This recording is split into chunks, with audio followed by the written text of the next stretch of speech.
வணக்கம். இது உங்கள் ஏஆர்வி குடில். நான் விஜயலட்சுமி ராஜேஷ். நம்ம சேனல் இது வரைக்கும் சப்ஸ்கிரைப் பண்ணலன்னா மறக்காமல் சப்ஸ்கிரைப் பண்ணிக்கோங்க. பக்கத்தில் இருக்கிற பெல் பட்டனே ப்ரெஸ் பண்ணிக்கோங்க. அப்போ தான் நான் போடுற புது வீடியோஸ்லாம் நோட்டிஃபிகேஷன் வரும். ஹாய் விவாஸ், இன்றைக்கி நம்ம வீடியோவில் என்ன ரெசிபிஸ் பார்க்க போகிறோன்னா, வாழைத்தண்டு வச்சு மோர் கூட்டு எப்படி பண்ணுறதுன்னு தான் பார்க்க போகிறோம்.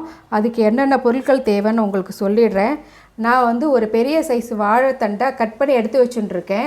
இதில் நிறைய நார் வரும். ஸோ அந்த நார்லாம் எடுத்து கட் பண்ணிவிட்டு கொஞ்சமாக தண்ணி விட்டு அதில் ஒரு கரண்டி தயிர், மஞ்சத்தூள் போட்டு வச்சுருக்கேன். கட் பண்ணதுக்கு அப்புறமும் உள்ளே ஒரு சின்னதாக ஒரு குச்சி வச்சு அது நீங்கள் அப்படியே சொல்லிட்டுட்டே இருந்தாலும் நார் வரும். அந்த நாரை ஃபுல்லாக கம்ப்ளீட்டாக எடுத்து வச்சுட்டுருக்கேன். அதுக்கப்புறம் அரை மூடி தேங்காய், ஒரு டீஸ்பூன் சீரகம், 3 பச்சை மிளகா, ஒரு சின்ன கரண்டிக்கு ஒரு கரண்டி பாசிப்பருப்பை வேக வச்சு எடுத்து வச்சுட்டுருக்கேன்.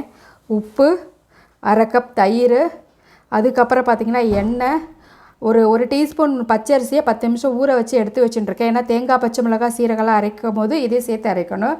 பெருங்காயத்தூள், கடுகு, உளுந்து, ஒரு காஞ்ச மிளகாய். இதான் இதுக்கு தேவையான பொருட்கள். நம்ம வாழைத்தண்டு மோர்க்கூட்டு எப்படி பண்ணுறதுன்னு பார்க்கலாம். இப்போ அடுப்பை பற்ற வச்சுட்டு நான் கடாயை வச்சுட்டுருக்கேன். அதில் வாழைத்தண்டெல்லாம் போட்டிருக்கேன். அது நல்லா வேகட்டும். அது வேகிற கேப்பில் தேங்காய், பச்சை மிளகா, சீரகம், அரிசியெல்லாம் அரைச்சுன்னு வந்துடலாம். மிக்ஸி ஜாரில் பச்சரிசி சேர்த்துப்போம். அது கூடயே தேங்காய், பச்சை மிளகா, சீரகம் எடுத்து வச்சுட்டு தேங்காய் இது எல்லாத்தையும் சேர்த்து வெளுமூணு அரைச்சி எடுத்துன்னு வந்துடலாம். இப்போ வாழைத்தண்டு பார்த்திங்கன்னா இந்த அளவுக்கு நல்லா வெந்துடுத்து. இப்போ நம்ம வேக வச்சு எடுத்துகிட்டு இருக்கிற பருப்பையே சேர்த்துப்போம்.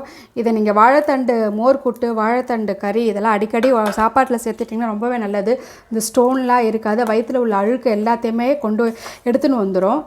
இப்போ பார்த்தீங்கன்னா பருப்பையே சேர்த்து நல்லா கலந்தாச்சு.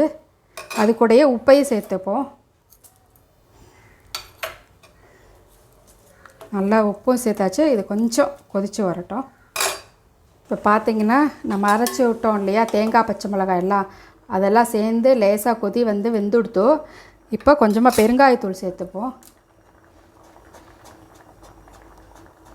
பெருங்காயத்தூள் சேர்த்தாச்சு. அது கூடவே எடுத்து வச்சுட்டுருக்கிற தயிர் அதையும் இதில் சேர்த்துட்டு லேசாக கிண்டி விட்டுட்டு ஸ்டவ் ஆஃப் பண்ணலாம். ஏன்னா தயிர் சேர்த்ததுக்கப்புறம் நம்ம கொதிக்க வைக்கக்கூடாது. இப்போ லேசாக கிண்டிடலாம். இப்போ ஸ்டவ் ஆஃப் பண்ணிவிடுவோம். பார்த்திங்கன்னா ரொம்பவே சூப்பராக இருக்கும். சூப்பரான வாழைத்தண்டு மோர்க்கூட்டு ரெடியாக ஆகிடுச்சுங்க. இதுக்கு தாளித்து கொட்டிடலாம். அடுப்பை பற்ற வச்சுன்னு கடாயில் ஒரு 2 டீஸ்பூன் போல் எண்ணெய் விட்டுருக்கேன். எண்ணெய் சூடாகிடுத்து. இப்போ கடுகு, உளுந்து, காஞ்ச மிளகாய் எல்லாத்தையும் தாளிச்சிடலாம்.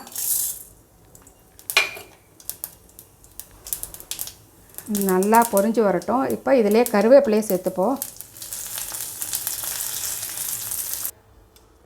இப்போ தாளித்து வச்சுட்டுருக்கோம் இல்லையா கடுகு, உளுந்து, காஞ்ச மிளகாய் அதையும் இதில் சேர்த்துக்கலாம்.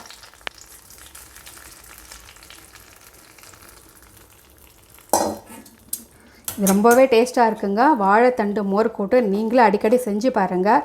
அட்லீஸ்ட் வாரத்தில் ஒரு 2 தடவையாவது நம்ம செய்யணும். வாழைத்தண்டு, வாழைப்பூ இந்த மாதிரி செஞ்சால் தான் உடம்புக்கு ரொம்பவே நல்லது கூட. இதில் உள்ள இப்போ உடம்புல இருக்கிற வேண்டாதது எல்லாத்தையும் நமக்கு வெளியேற்றி விட்டுரும். அந்தளவுக்கு சூப்பராக இருக்கலாம். ஒரு வாழைத்தண்டு நறுக்கிறது தான் ரொம்ப கஷ்டம். நறுக்கி அதோட நார் எடுக்கிறது தான் கஷ்டம். மற்றபடி ரொம்ப ஈஸியாகவே பண்ணிடலாம். இப்போ இது கூடயே கொஞ்சமாக கொத்தமல்லி தழையும் தூவிடலாங்க. இப்போ சூப்பரான வாழைத்தண்டு மோர்க்கூட்டு ரெடி ஆகிடுச்சுங்க.